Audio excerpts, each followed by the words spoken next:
Greetings, dear friends. Welcome to the Meditation for the Common Good New Moon meeting. Welcome to our circle. Today we bring into close our work in the Gemini cycle with the topic right relationships, harmonizing opposites in a multidimensional world. During the time of the full moon, we came together to invoke the vision of the unfolding plan in relationship to right relations. And we've been holding in our group field this topic for the last 2 weeks. And today we come together to continue sharing of our impressions of these topics and to offer seeds that would grow to become thought forms. And with our meditation, we'll magnetize and radiate those thought forms to humanity. So let us begin. And I invite Tracy to sound our statement of purpose. Thank you, Alexander. Thank you, everyone, for being here today. Our purpose is to magnetize the ideas of common good, freedom, and brotherhood as the highest values of humanity at this time. We also recognize and cherish diversity of perspectives in our group, creating a space capable of invoking, receiving, interpreting, and radiating a higher synthetic vision.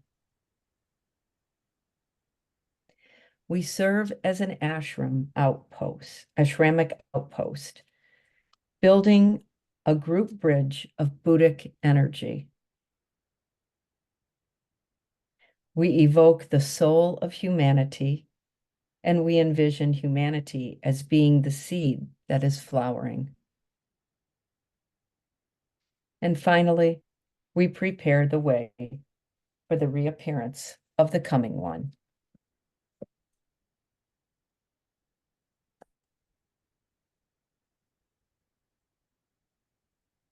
Now we will move into our naming circle as we begin our meditation program today.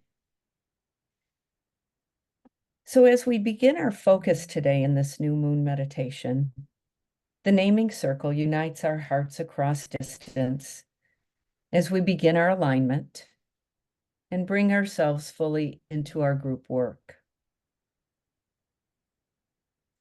By uniting our hearts in this way, we begin naturally to work telepathically through our group mind. The key to this telepathic work is in the etheric alignment, which creates the group field and allows it to become both a receiving and transmitting agent for higher ideas and energies.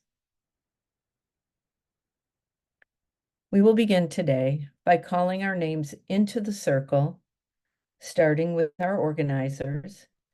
And as your name is called, please unmute yourself, say your name, and where you are calling in from.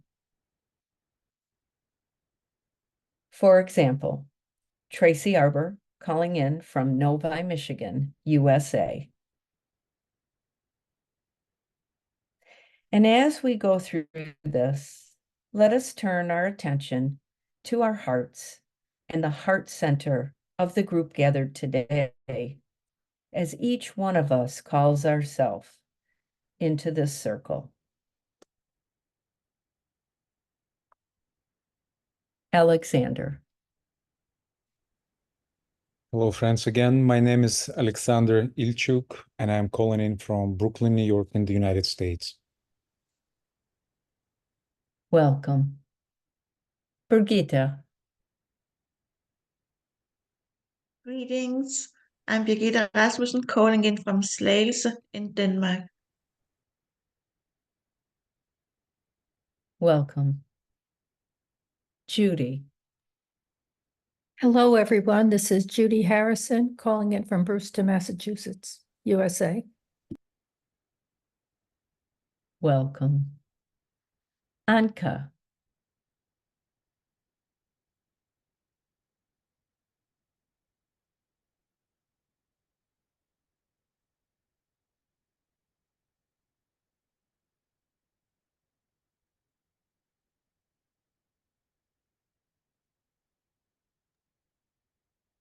Anka, please unmute yourself.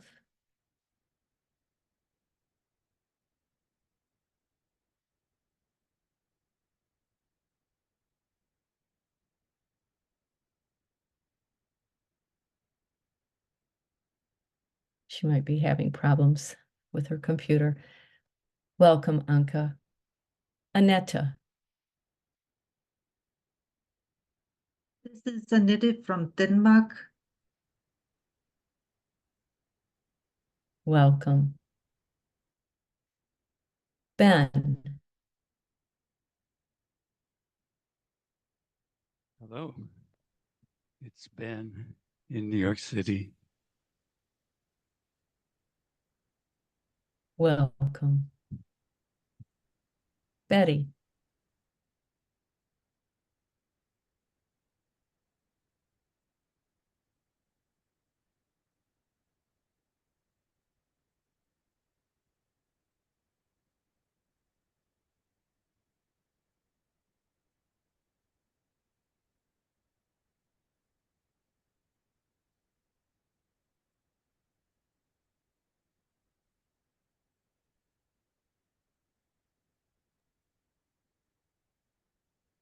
Oh, we also have problems with microphone. I see Anka unmuted herself.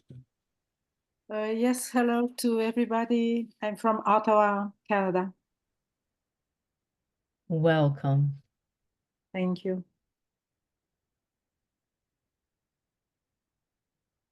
Betty, please unmute yourself.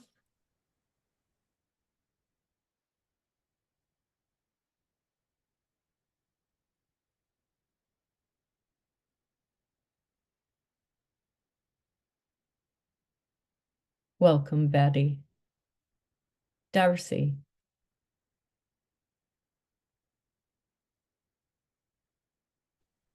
Greetings, everyone. This is Darcy from Washington, D.C. area, USA. Welcome. Francois.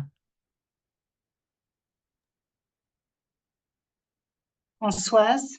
I am coming from France.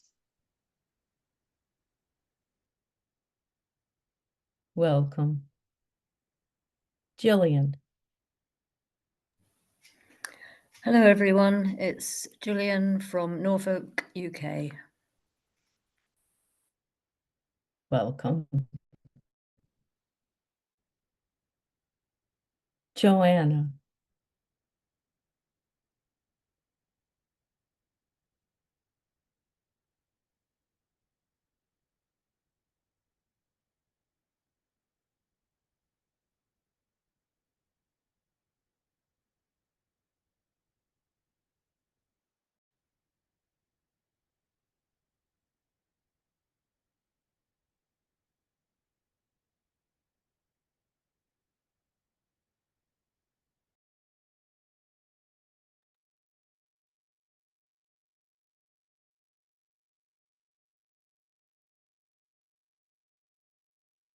Welcome, Joanna. Jerome. Hello, everybody. I'm calling from Avignon in France. Welcome. Kathy. Aloha, everyone. This is Kathy calling from Pahoa, Hawaii. USA. Welcome. Kiki. Hello, it's Kiki Bill from Washington, D.C., USA. Thank you. Welcome. Maria Victoria.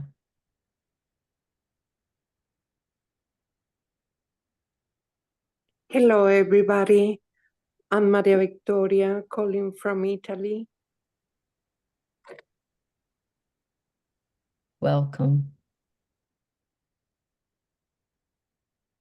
Martine. Hello, everyone. This is Martine Dupont, calling in from Châtellerault, Belgium. Welcome. MD. May I introduce Emily because she has a microphone problem. She's calling from Avignon in France. Thank you. Welcome, MD. And I also see Joanna unmuted herself.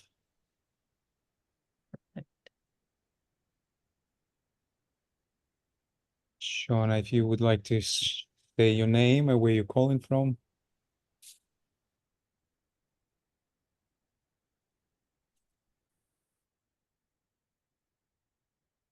Still cannot hear you. Probably problems with the microphone. You can write in the chat where you're calling from.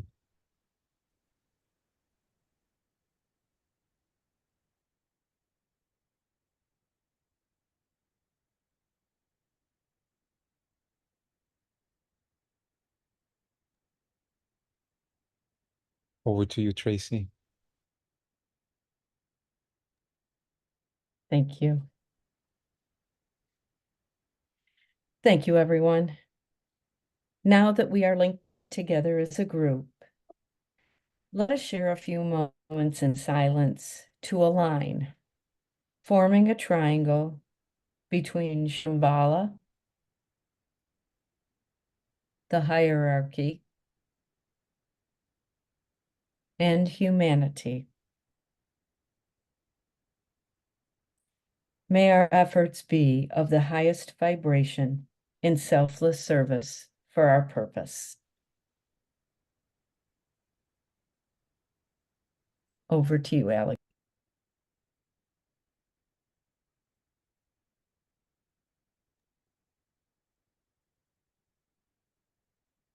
Thank you, Tracy.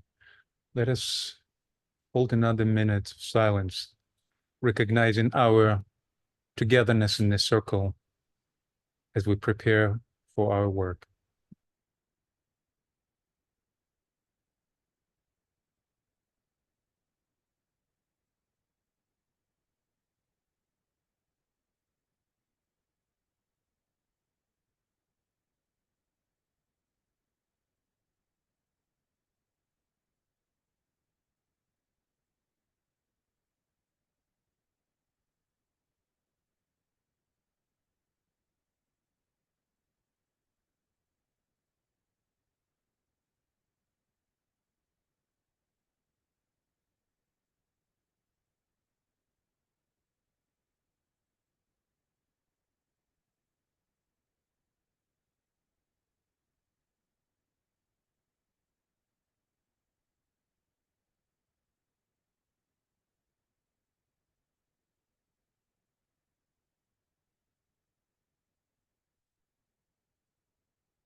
On the screen, you can now see the questions that we've been holding for the last 2 weeks, reflecting on them and building up the tension of group perception of what is the right relationships in the world we live in.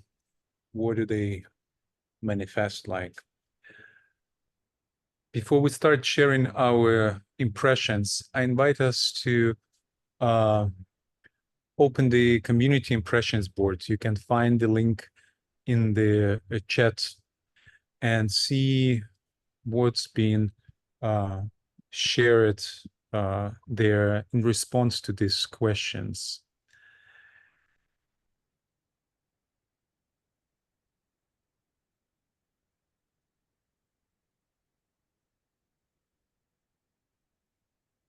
The community impressions board is our tool that allows us to communicate between the meetings, sharing resources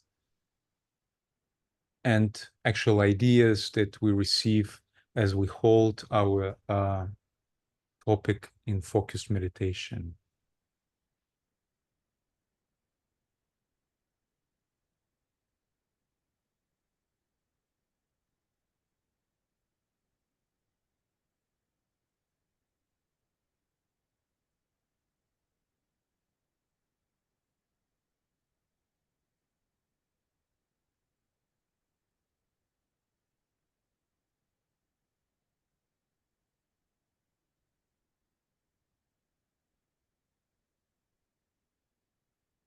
And we are opening now the floor to start our sharing. So if you would like to share, please unmute yourself and let us allow some time after each sharing for impressions to land in a group chalice and be received with the required perception, level of perception.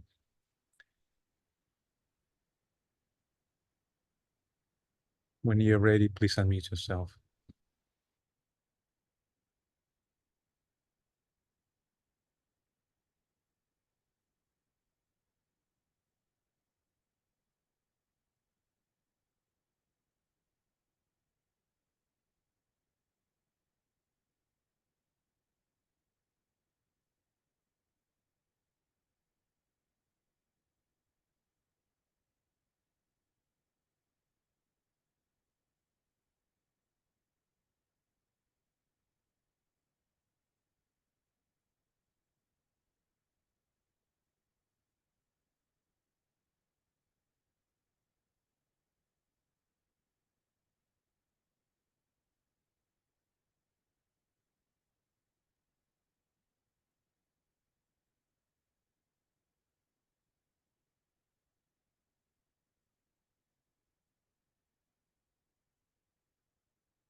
Well, I guess I'll start. I missed the last quarter moon meeting, but I did listen to the recording, and I just want to say it was very insightful. So thank you everyone that participated in that. It brought a lot of different perspectives to harmonizing and balancing and the dynamics of all of it. So thank you for that. The more I think about the harmony and what really is harmony, and I think of nature, of course. Nature always tries to create harmony, balance. You can look at Fibonacci sequences, you can look at sacred geometry and all that, and it's all about taking all the parts and creating a whole with them, or becoming whole. And one of the things I was thinking about, especially for humanity at this time, discrimination, of course, is key to harmonization, because we have to understand what's going on before we can try to harmonize something. Well, sometimes we don't have to understand, but it does help. And what came to me was the most important thing right now, it seems to me, for humanity to create harmony, we need to harmonize emotion or astral energy within ourselves and mental energy or astral and emotional and mind. And we'll do this through obviously discrimination and different ways of doing this also. But, we live in a duality, and to try to create that harmony within the duality is quite the challenge. But I think as humanity works together through this, through that art and harmony, through conflict, with that ray 4 energy coming in, and then the ray 7 energy coming in and helping to create a synthesis of opposites, because opposites are all part of the whole. Everything is one. And opposite of opposites are just comparing and contrasting different parts of the whole. So, yeah, so I'll just leave it at that. Thank you.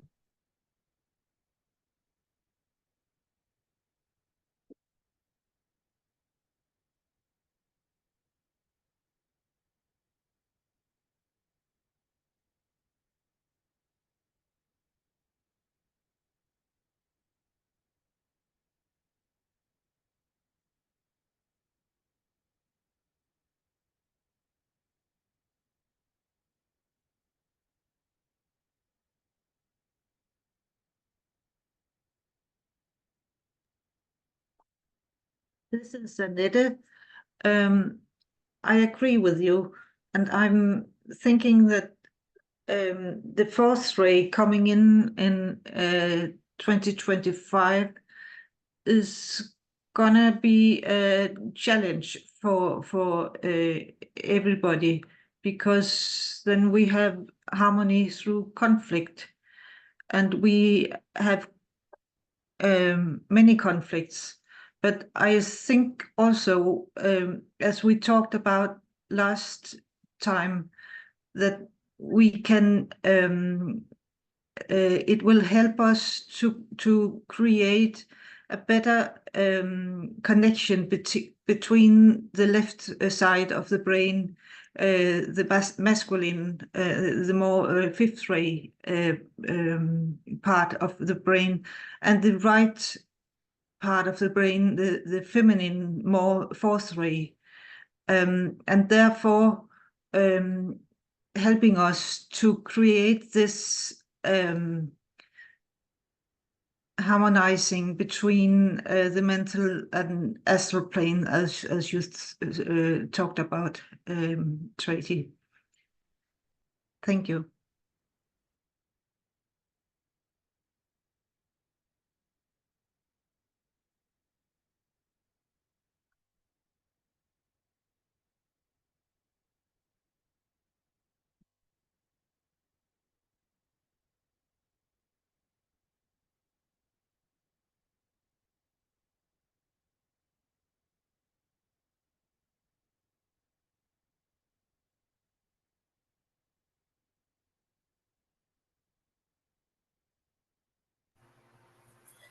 Hi, this is Lynn. It's interesting that you bring that up. There was many of you maybe have heard of this several years ago in what they call the TED Talks.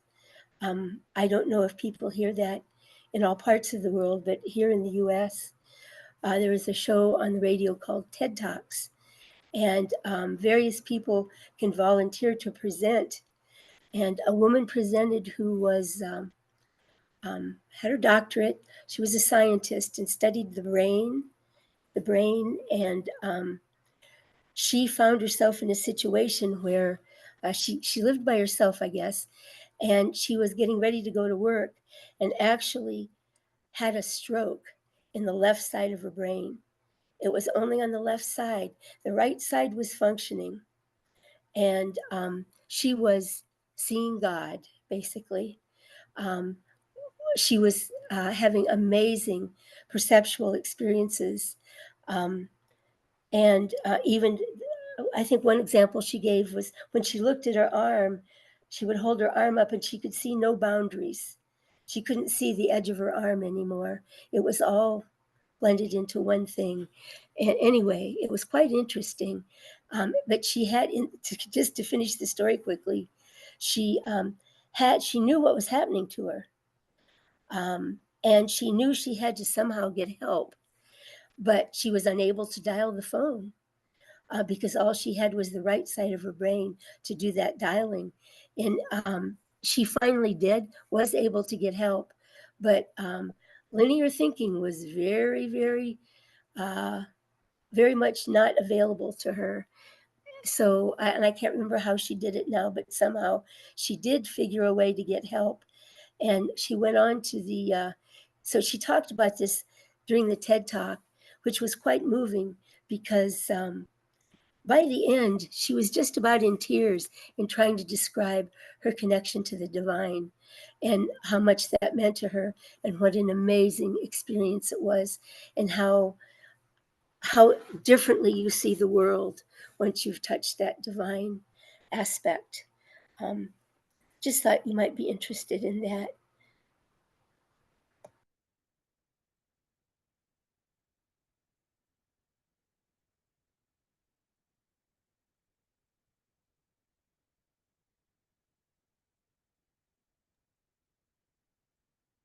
As you speak, Lynn, it reminds me that a mediating point between two is really important. In the brain, we have something called the corpus callosum, and it is that integrating center that integrates the left and the right hemispheres of the brain. And when I think of the new group of world servers, we stand in a midway point as well. We stand between hierarchy and humanity. And that's a synthesizing point to be able to stand there and know that you are part of what is divine, you are part of hierarchy, and you are also part of humanity, which in fact we all are. But we have a special role, in some ways, kind of like Gemini, of being that place that can reach above and reach below. And I don't mean those in a negative of above and below, but reach two different poles and radiate and raise and evoke and bring through. And so when I think of harmonizing opposites, to me, it's finding that midway point or that point of agreement even in which the two perspectives can look at the commonality that they have. Soul is a midway point. There are always midway points to work through balance. And so thinking about that for the new group of world servers, I see that our work is to basically form relationships that are above us in a way by evoking and knowing that we can stand in alignment to do that, and also to be able to radiate, because we are part of humanity and so can share in that way as well. So thank you.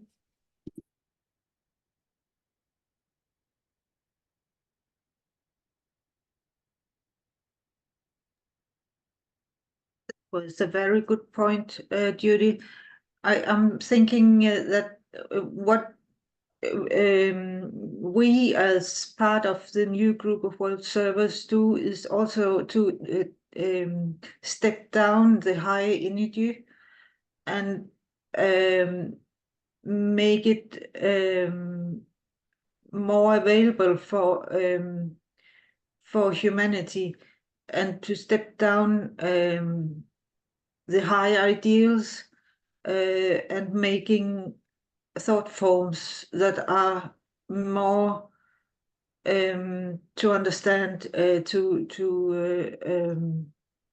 people who don't know anything about the new group of world servers and the secret doctrine and the secret teaching. Thank you.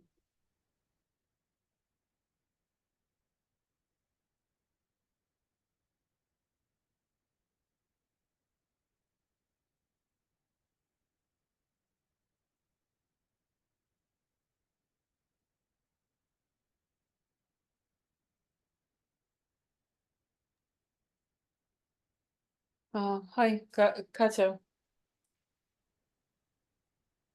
When you talk about this mediating middle point, and we talk about the soul, I don't remember where he says that the point of balance that Gemini is seeking is in Libra. And I was meditating on that, and it is this interesting triangle: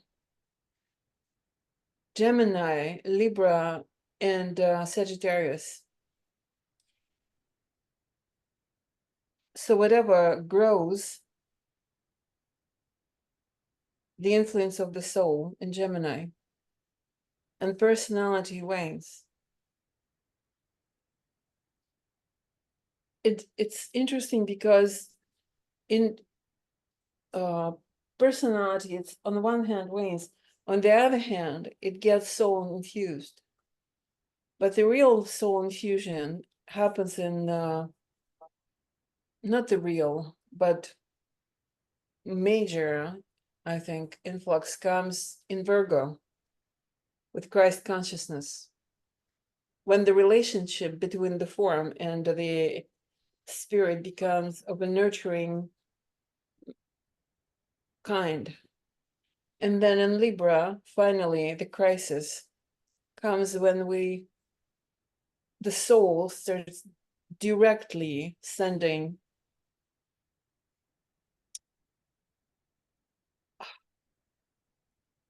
energy from the higher realms, not just the soul energy, but the triadal energy comes through the soul, and it changes the balance of the horizontal to the vertical, from the horizontal to the vertical. And then we have Sagittarius, where this vertical is not just stationary, it's dynamic. It just repeats the cycle again and again and again as we climb the mount of initiation in Capricorn. So it's very, I don't know, to me it's very interesting. And of course, Leo and Scorpio plays enormous role in that maturity for the personality and personality battle, the soul battle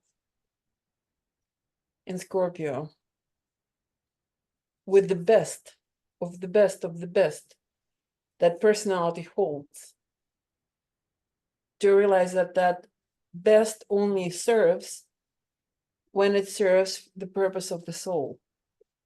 And it's, I don't know, it's a fascinating journey. And when we look at the event or phenomena or a person or the entity, that's finally I start realizing what Tibetan says, that we need to understand the point of maturity, where we're located, what goal it is, because the goal of Gemini, the goal of Cancer, and et cetera, is going to be different. So that harmony is dynamic. It's constantly changing, with certain laws and principles being intact, but affecting us from a different angle. So hence this deep need for compassion and love when we realize what actually people are achieving in this lifetime, in this incarnation, what the nations are achieving in this incarnation, and in this point in time of their life and humanity as a whole. Thank you.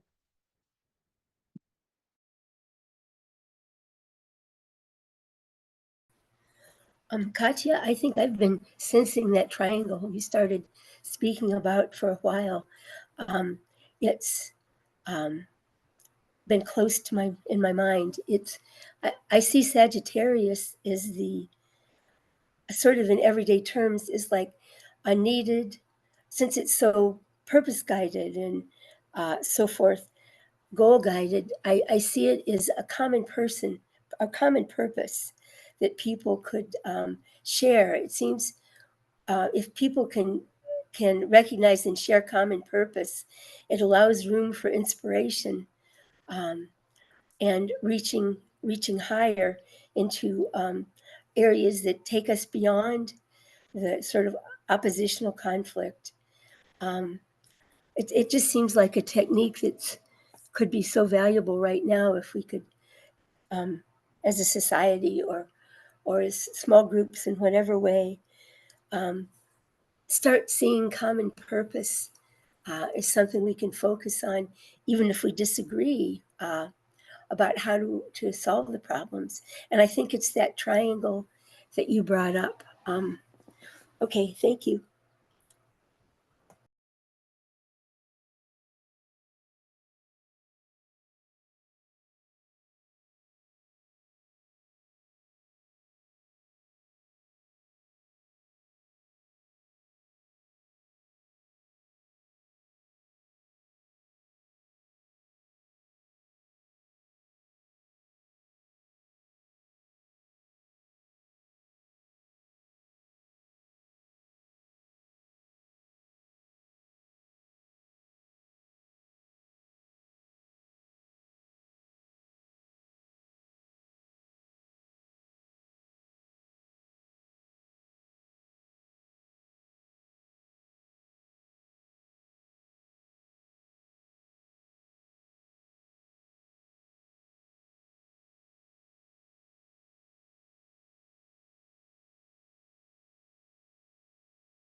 I think it is an esoteric astrology that it says between the cycles and periods, Libra is ruling.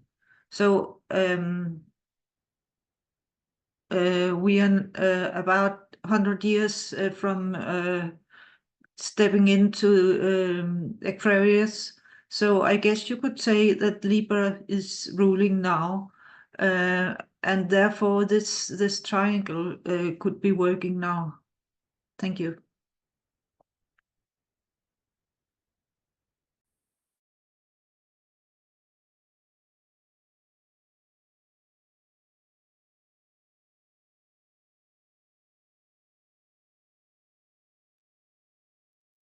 Now, as you were speaking, I just had an image of this triangle energy going upward. If we talk about humanity on the path of initiation altogether, right? And new group and disciples and aspirants and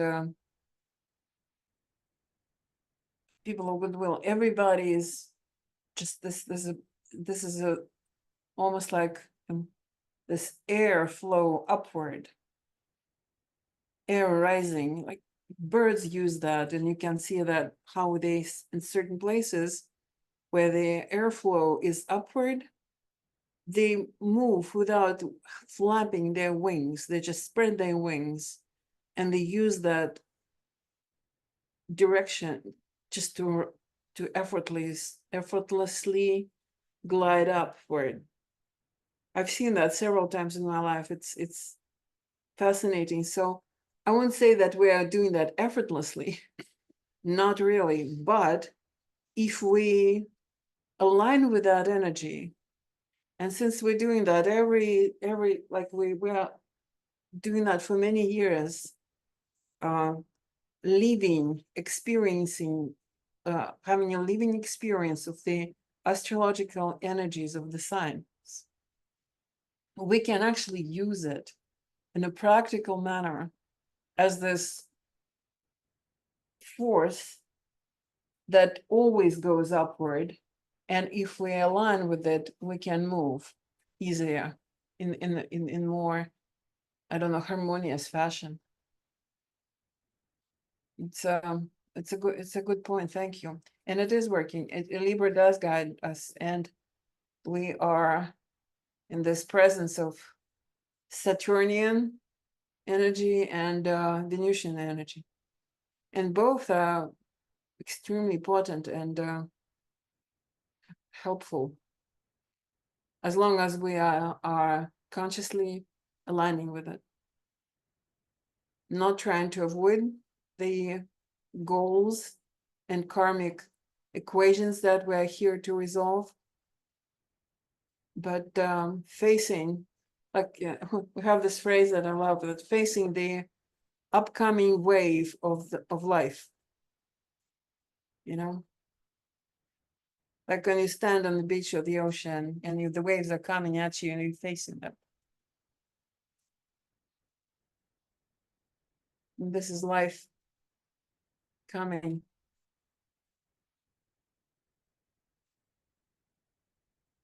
Thank you.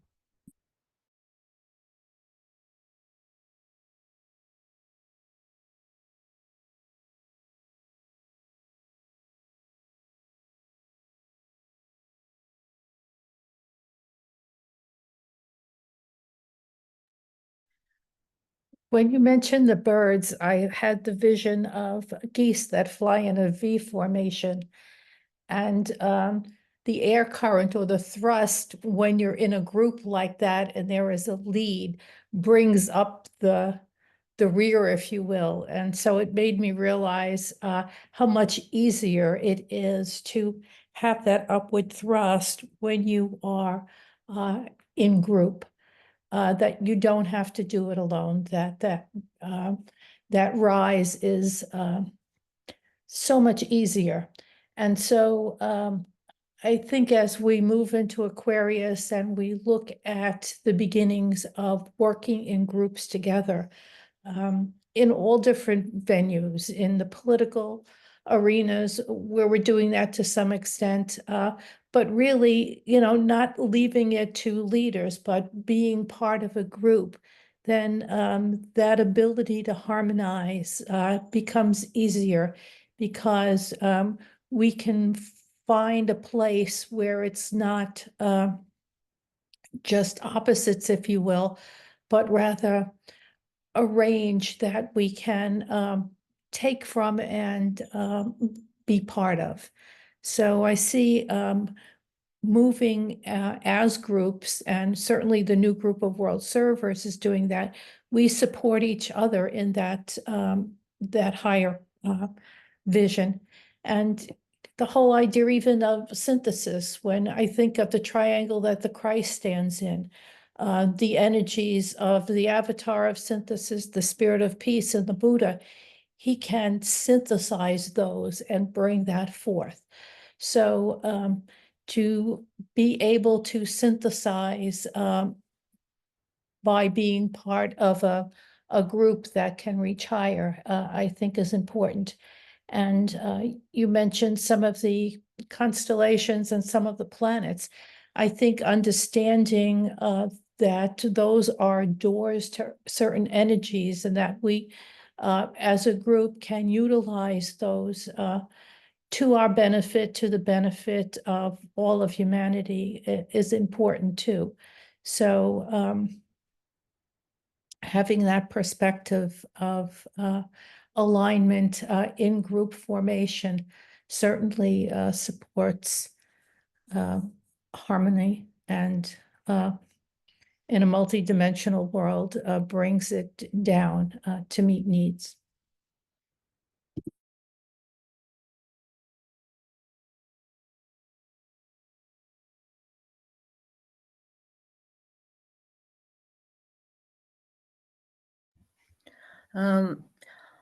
I've noticed recently that charities are starting to join together one with another. And this, of course, is a move towards synthesis. And the only thing that I've thought of about two opposing forces ending up agreeing is that there mustn't be judgment between them. Each side must look at the other side without judgment until they can come to some agreement where they can work a way forward using the best of both. Thank you.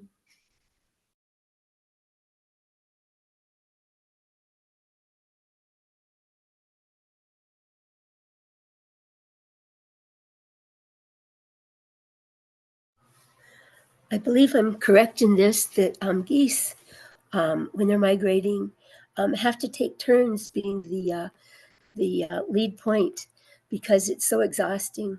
So one goose will take the lead for a while, and then they'll switch positions and take turns doing this.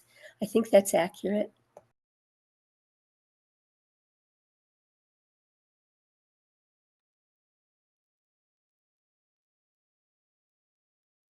Not to derail our conversation, but just to jump into the back wagon, what Lynn, you just said, when I say that's exactly what we are trying to do in this work of the meditation for the common good, taking turns leading the V-shaped formation of our group. So I invite you to consider being a focalizer of meditation for common good for the next cycles. We have a schedule. I will put the link into our chat where you can see the schedule for the year, and I'm grateful to Judy for leading us in this cycle and offering these questions for reflection. So please consider taking your shift in the head of our V formation, group formation. Thank you.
We want to add to this recognition of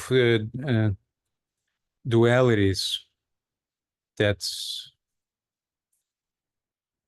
or opposites that we are called to harmonize is each of us individually and collectively as humanity standing between the opposites of the dweller on the threshold and the angel of the presence. And that's an ongoing battle that each of us endures, and that's the work of the soul throughout many incarnations, making that choice towards the angel of presence and making that shift.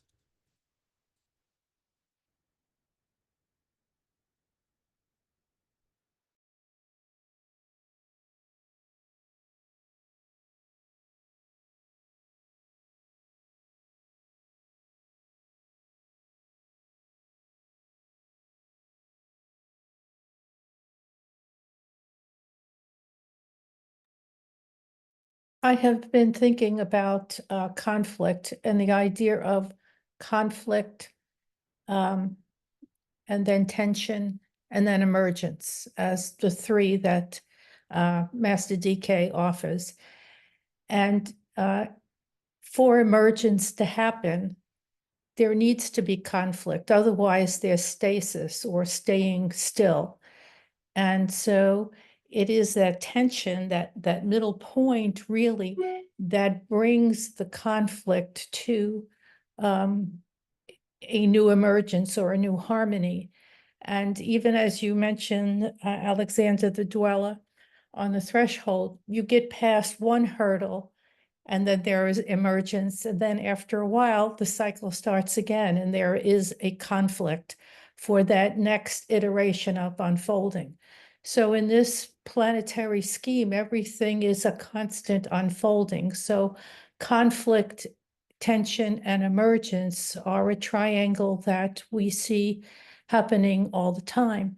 And I was studying astrology in a class with Francis this week, and the idea of the crosses came up, and how from a particular perspective, you needed really to be selfish, and I'm going to put that in quotes.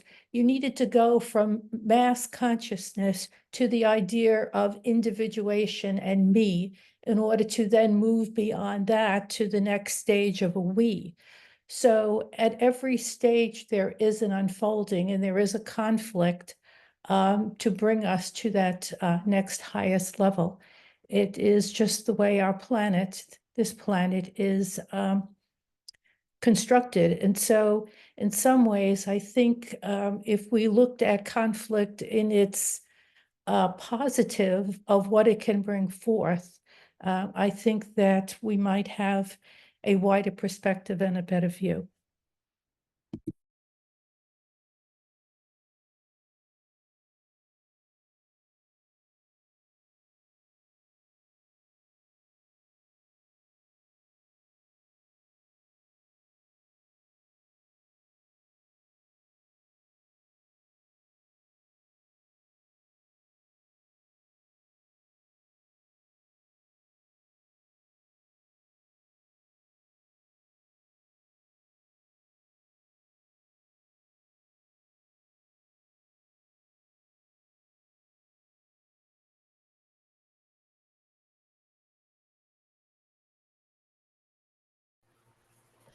Also, there's the conflict in the inherent conflict in the purpose for humanity in developing mind, since mind has a tendency to separativeness. I think we're definitely living in that now, yet it's such important work, as you said, Judy.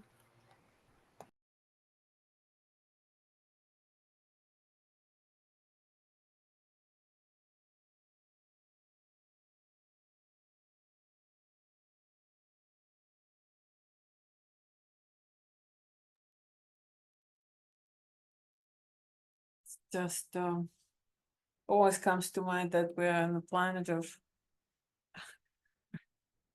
I forgot, relieving, Purifying, suffering, and something pain. It's yeah. And we are under the law of karma, so those amazing forces are guiding our evolution. And if you think about evolution, every time you need to learn something new, it is uncomfortable.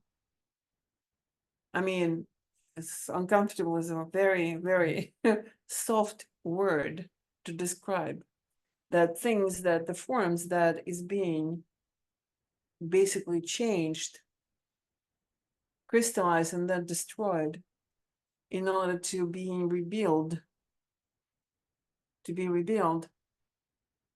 It's a lot of pain.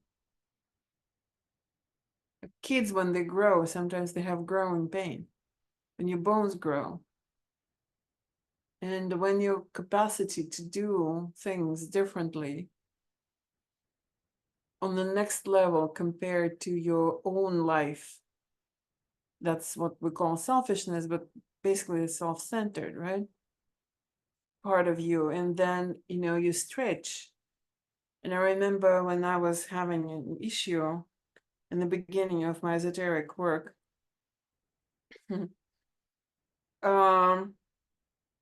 my brother just, we were talking, and he looked at me and he said, "Yeah, you just need to stretch your heart."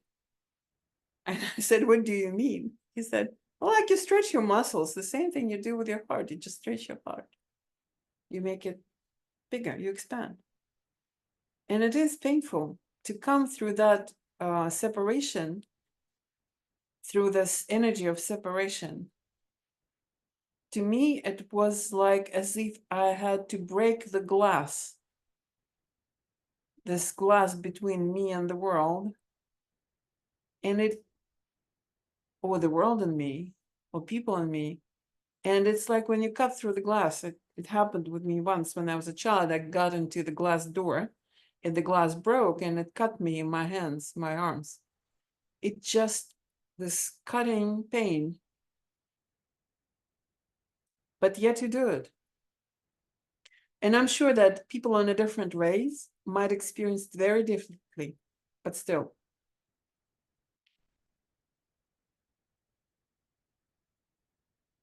Yeah. So it's with a great respect of other people's pain and suffering that we move,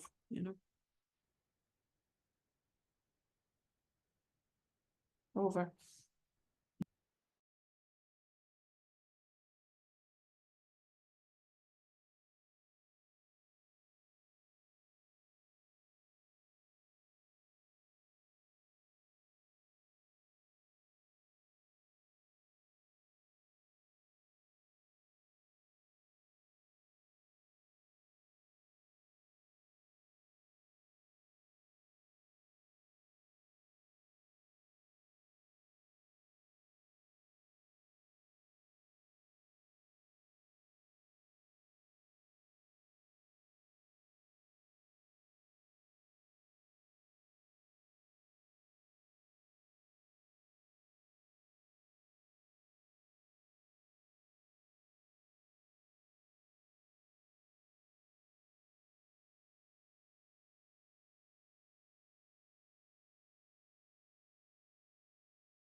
In response to question number 3, a quote came to me, and I just put it in the community impressions board. It's from Externalization of Hierarchy, page 496.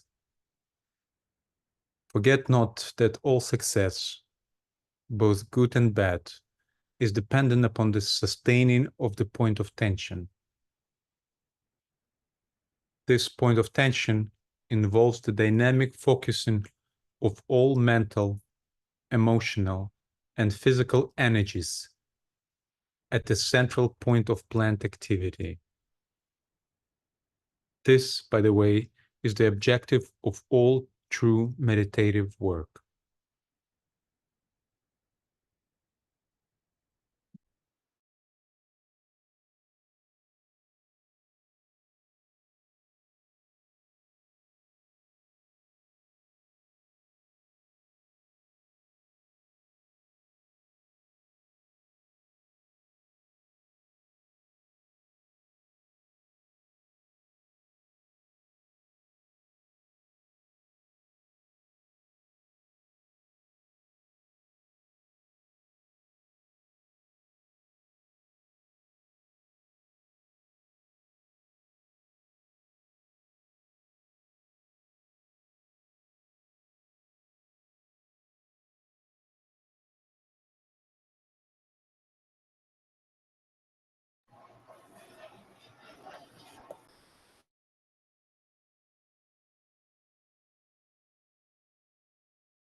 Time flows and we're approaching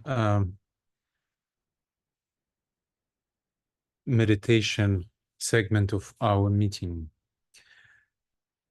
Today we are privileged to have several people who join us for the first time, and just want to say that the meditation we do is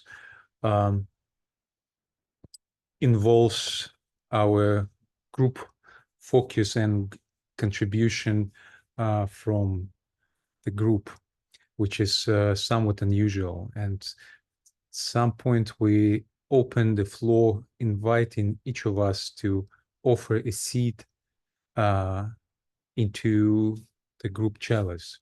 A seed is a most resonant idea that was invoked within you during our sharing, or maybe what you heard from the sharing in the circle.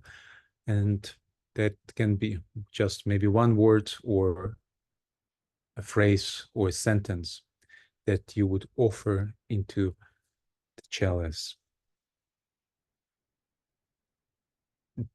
Just a short introduction, but Judy, who will lead us in meditation, will share more, preparing us for the meditation. So over to you, Judy. Thank you, Alexander.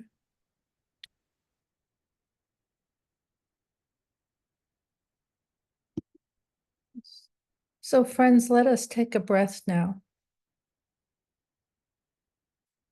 and consider all that we have heard, having shared in fullness. We breathe together.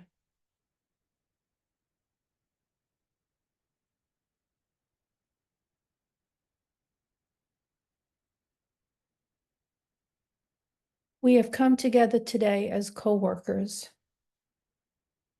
servers, on this new moon day of Gemini.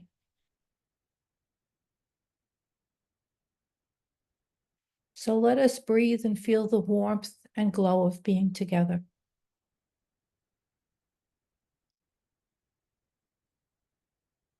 As we stand in radiance as one group heart,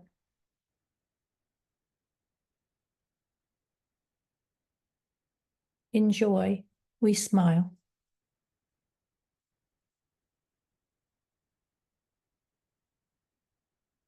As part of the new group of world servers, we have come to know a new expanse of our unity.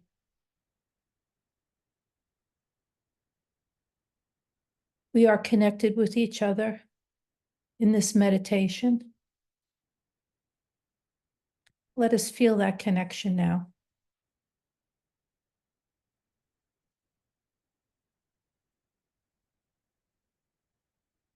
As we touch each other in oneness.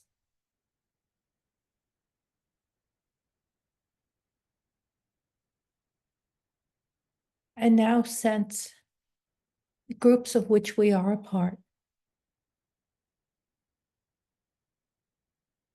And let us breathe and include them.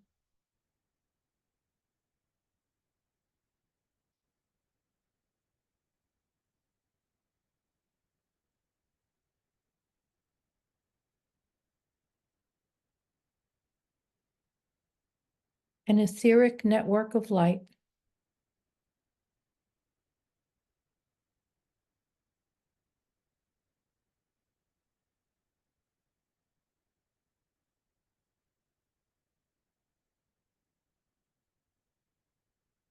Feel this web extend to include all world workers supporting the plan.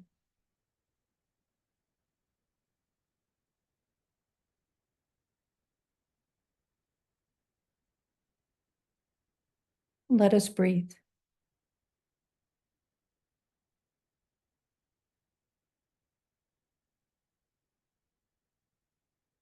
We stand as the planetary ajna center between hierarchy and humanity. And we work to both receive and direct the light.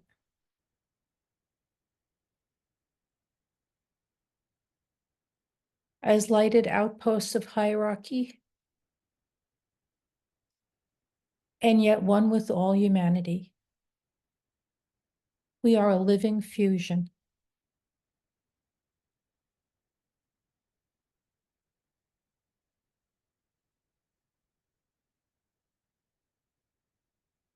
Breathe and feel a part of both.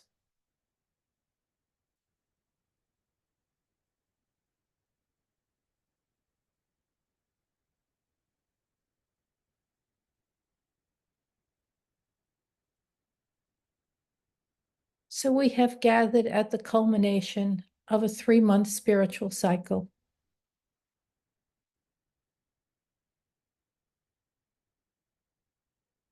Impressed for the work we do,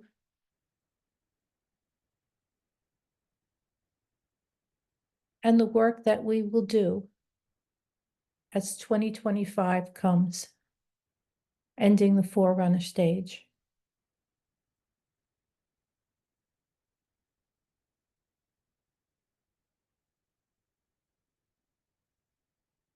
Know that we are being called forth by will.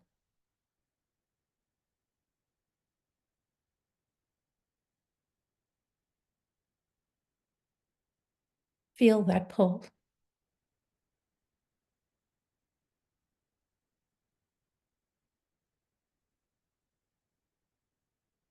Together we stand in full spiritual being.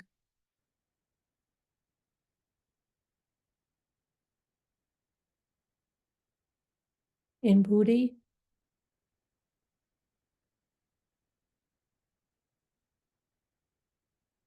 with the angels,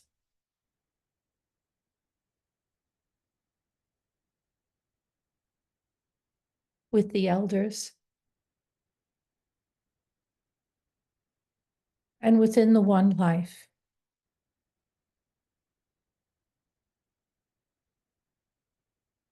Recognizing that love underlies the happenings of our time.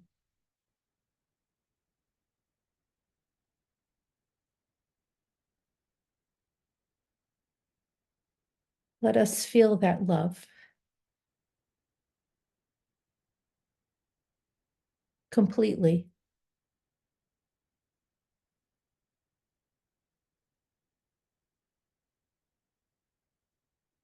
Let us be that love.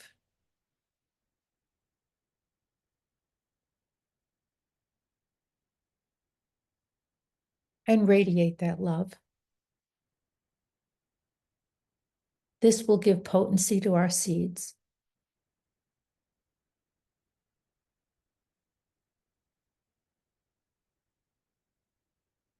And a quote, because the ray of love wisdom, the second ray pours through Gemini, it becomes apparent how true is the occult teaching that love underlies the entire universe. This underlying love of deity reaches our solar system primarily through Gemini. Gemini is a portal.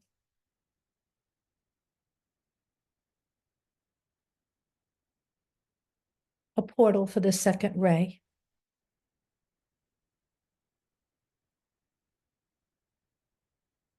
And we stand in it together.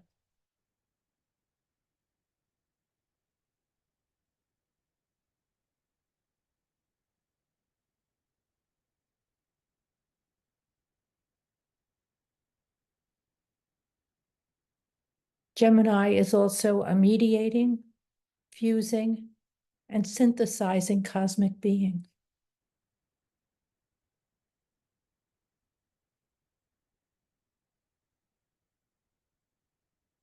It is noteworthy to recognize that at this time, the Sun, Mercury, Venus, Earth, and now Jupiter are all in Gemini.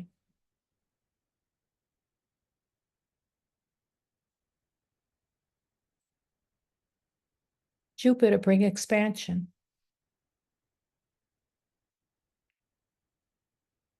Venus conjuncts the Sun and the Earth.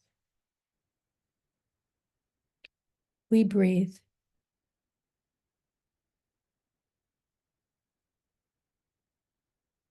And recognize the support of our planetary siblings being given to us at this time.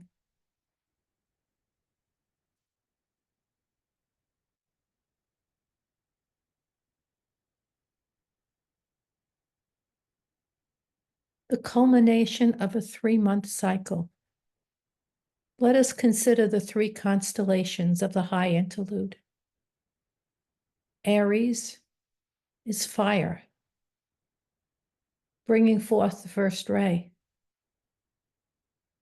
It is the initiating impulse. Taurus is earth, connected with desire and manifestation, and associated with both the 3rd and the 4th rays.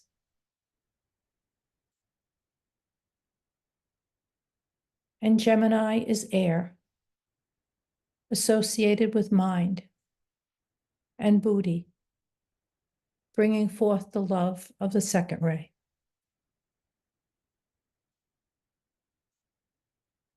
It is also the middle or 2nd principle, connecting the other 2, the 1st and the 3rd. Fire with earth, spirit with matter.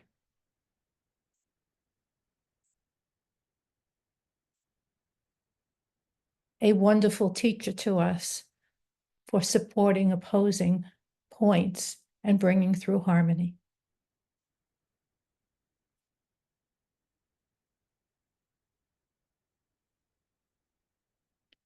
Through Gemini, we stand in the mind which is in Christ,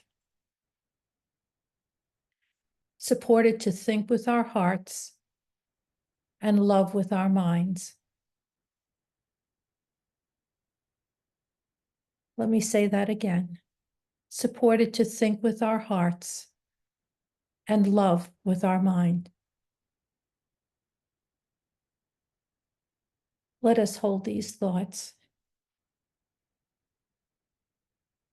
thinking with our heart and loving with our mind.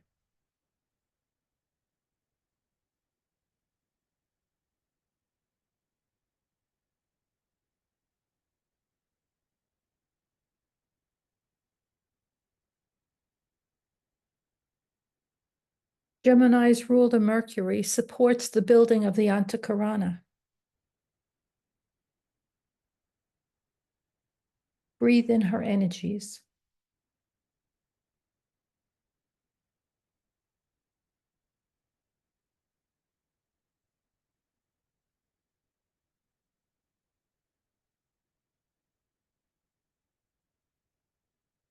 Invoke Mercury to support that within ourselves, that building.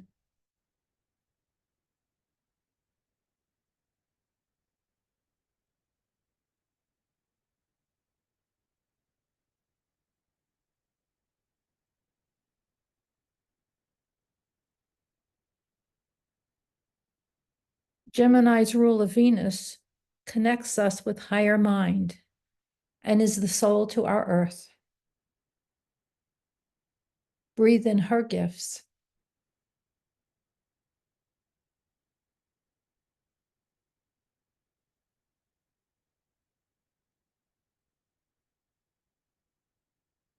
And Gemini's hierarchical ruler is the earth.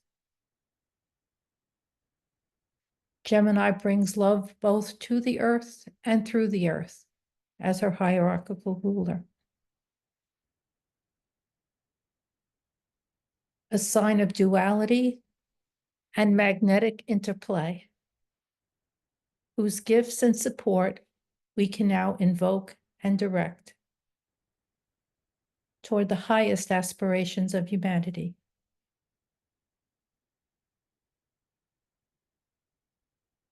The aspiration to know one's true self, and in the waning of that self, to grow and glow.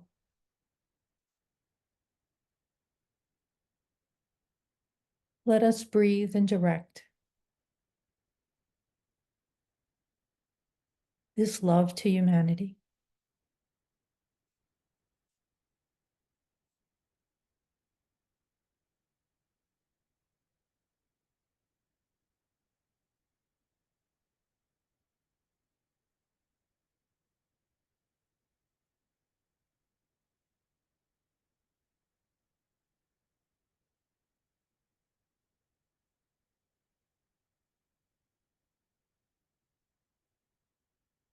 So Gemini brings love into our planet.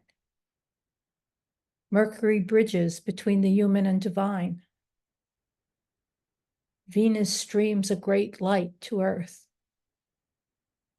and Earth receives blessing and is blessed.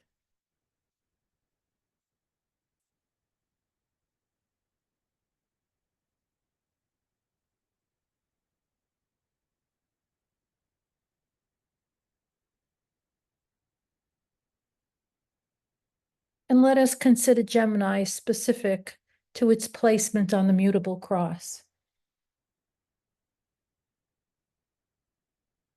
In esoteric astrology, under the heading, The Cross of the Hidden Christ, we read, the mutable cross governs the form or body nature.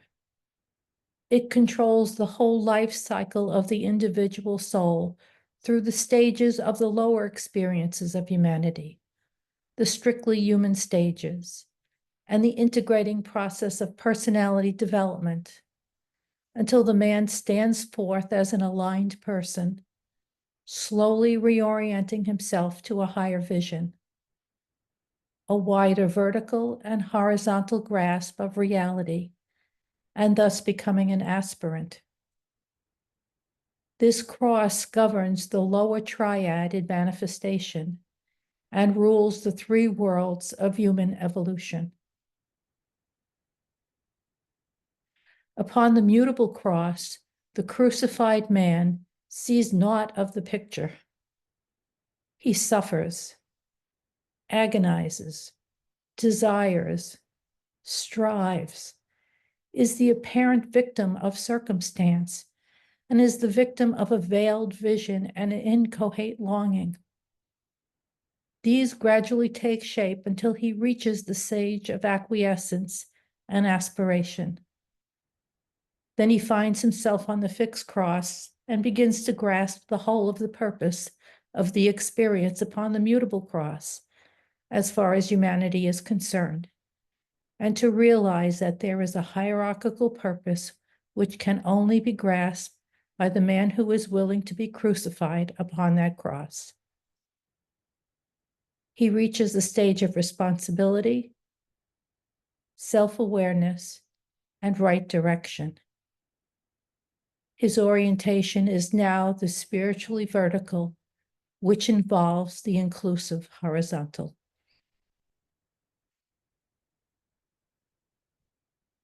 So let's breathe.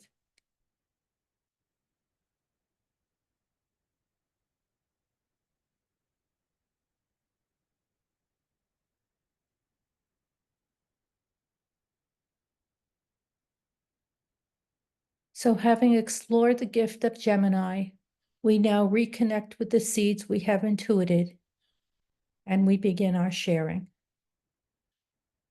See those seeds glowing. And so to lead this off, I would like to offer a quote from Hierarchy. The word that issues from the heart saturates space. Hence, thoughts that flow in an impetuous torrent form a sphere which becomes a defense against the poisonous gases of the planet. Thoughts become a defensive net for humanity. Only these luminous emanations give the strength to withstand the darkness. Hence, it is so important to stratify space with words of the heart. They contain light. Thus, humanity is uplifted upon the wings of thought. The evolution is being built. And that's Sloka 105. So now I'd like to open up the floor for anyone who would like to share their seats. So take a minute to formulate your ideas.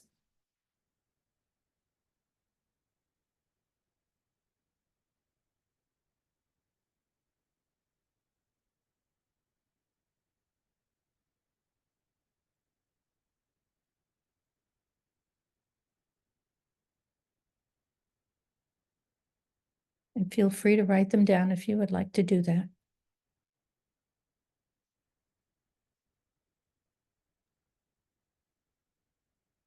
Synthesizing between the two parts of the brain, the fourth and fifth ray, the mind and the heart.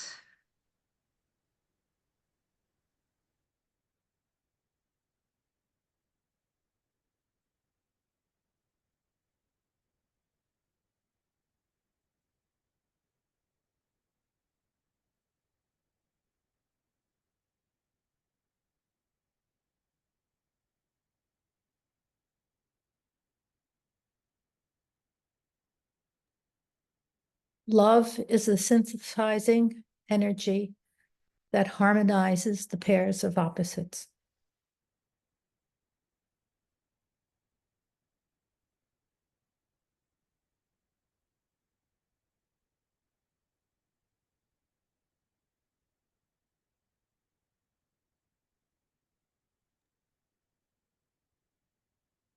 Let love be radiated to and for humanity, and let trust be created.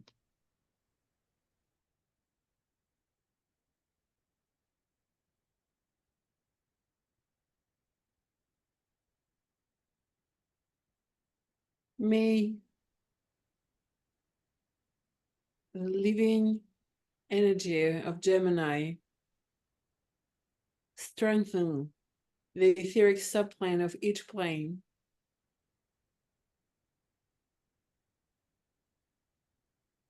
Illumine the mind. Illumine the connection with the soul. Allow the energy flowing freely.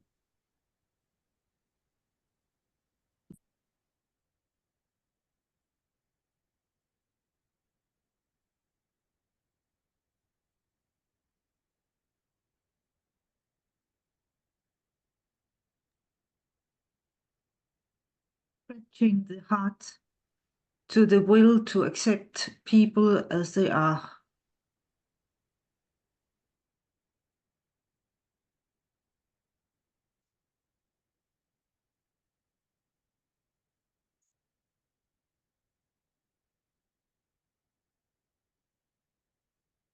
I magnetize and radiate love as a strand of loving energy within the stream of love divine.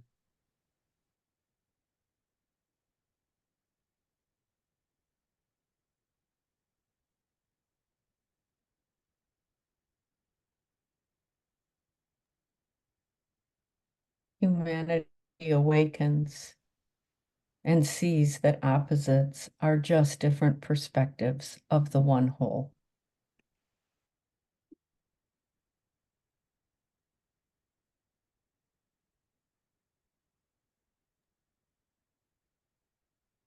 May brotherhood becomes whale,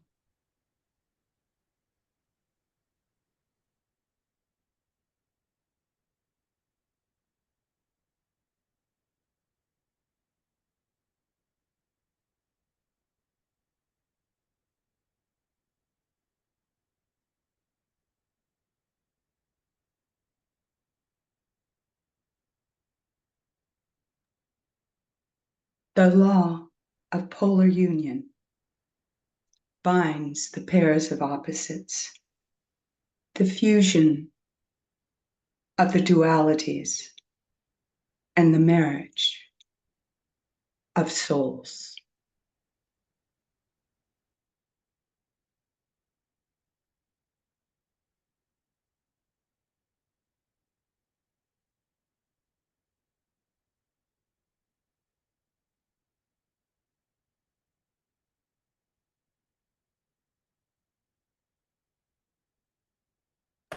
We should trust that our work is potent and have faith that it will achieve results.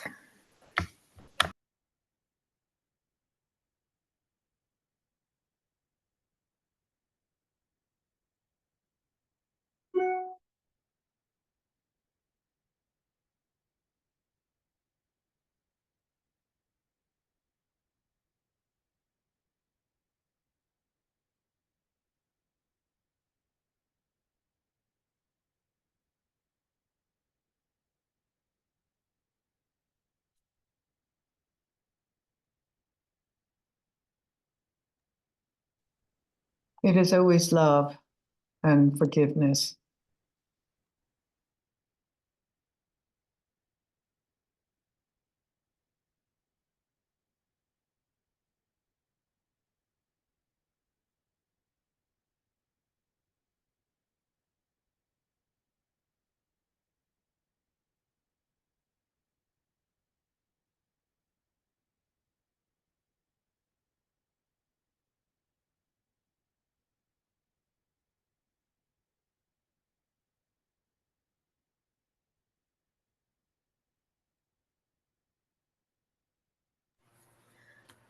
May the inner core of light and love that our spiritual groups are creating radiate with ever more power.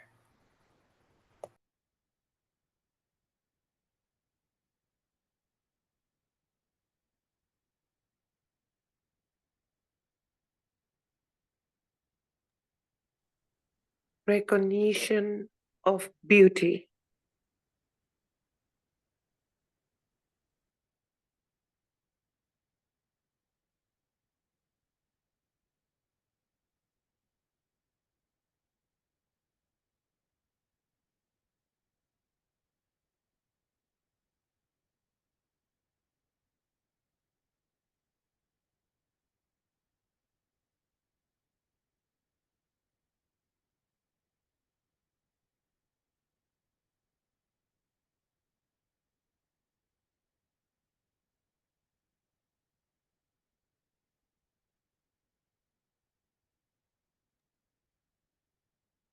Let the dross be burned, clearing the path for love.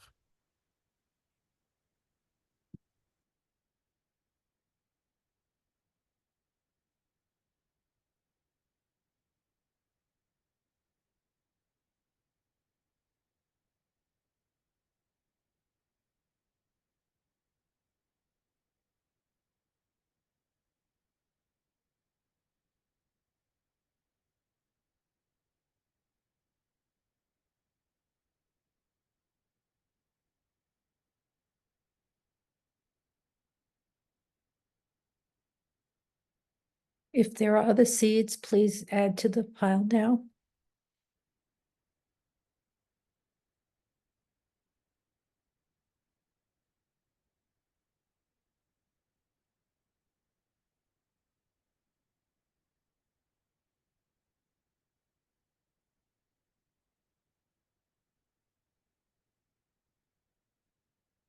So let us gather together in a circle as pure radiance, standing within the downflow of the new moon energies of Gemini.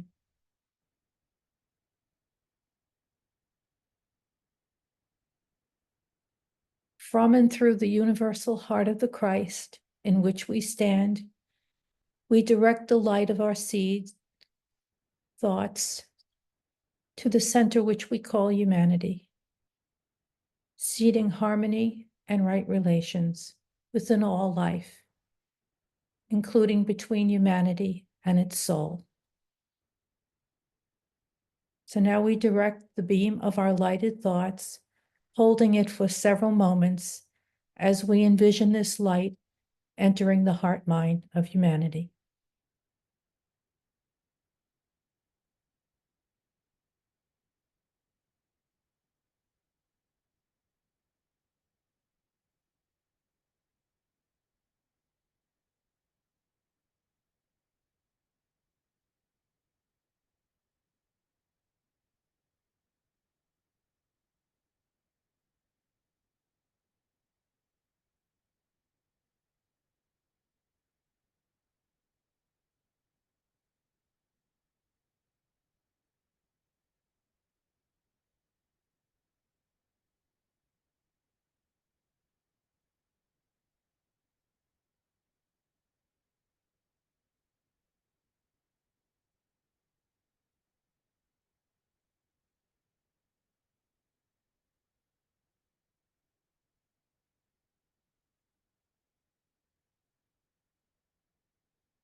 Oh.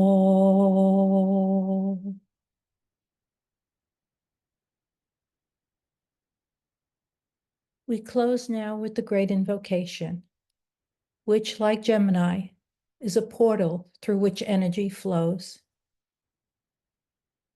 And as we invoke, let us consciously direct energy to the mental, astral, and physical planes sequentially by enlightening the intelligent humanity through their minds, through the outpouring of Christ's Spirit into hearts, and by anchoring hierarchical energy onto the earth.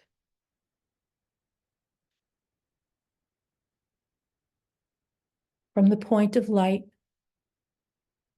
within the mind of God, let light stream forth into the minds of men. Let light descend on earth. From the point of love within the heart of God, let love stream forth into the hearts of men. May Christ return to earth. From the center where the will of God is known, let purpose guide all little human wills, the purpose which the masters know and serve. From the center which we call the human race, let the plan of love and light work out, and may it seal the door where evil dwells. Let light and love and power restore the plan on earth. Oh.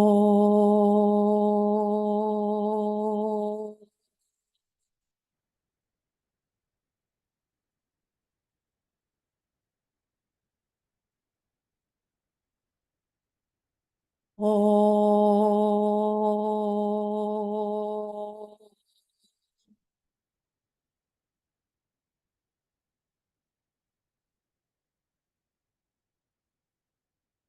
Oh.